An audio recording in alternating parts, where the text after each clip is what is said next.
The entire DNA of a Pompeii victim from 2,000 years ago will be sequenced by scientists. For the first time, researchers managed to sequence the entire DNA belonging to the remains of a man who died in the Pompeii Mount Vesuvius volcanic eruption 2,000 years ago, preserved by volcanic material from eruption of Vesuvius, and analyzed with new scientific data. The genome reveals great genetic diversity in a sick man who tragically died in his 30s. A team led by Gabriel Scorano, assistant professor of geogenetics at University of Copenhagen, extracted DNA from a man and a woman as part of its search for the first Pompeian human genome, quote unquote. According to the study, it was published in the journal Scientific Reports. The bodies were first recovered in 1933 from what Pompeii archaeologists have called Casa del Fabbro, or the craftsman's house. They were found slumped in the corner of the dining room as if they were having lunch when the volcano erupted August 24th, 79 AD. The DNA analysis shows Pompeii man suffered from tuberculosis. From the positions of their bodies, it seemed they were not running away.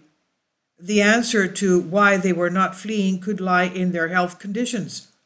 Analysis found the man was between 35 and 40 years old, about 5 foot 3 inches tall, while the woman was 50 years old and about 5 feet tall.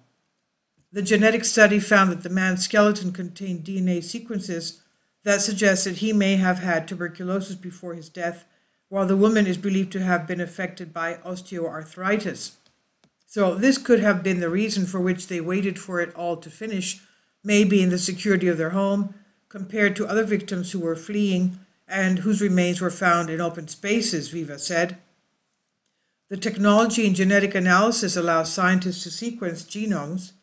The scientists were only able to sequence the entire genome from the man due to gaps in the genome of the woman, resulting in a near-complete set of genetic instructions encoded in DNA extracted from both their bodies.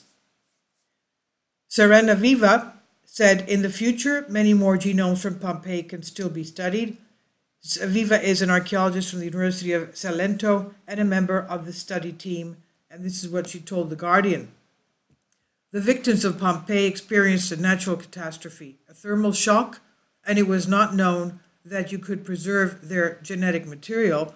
This study provides this confirmation, and that new technology on genetic analysis allows us to sequence genomes also on damaged material, Viva said.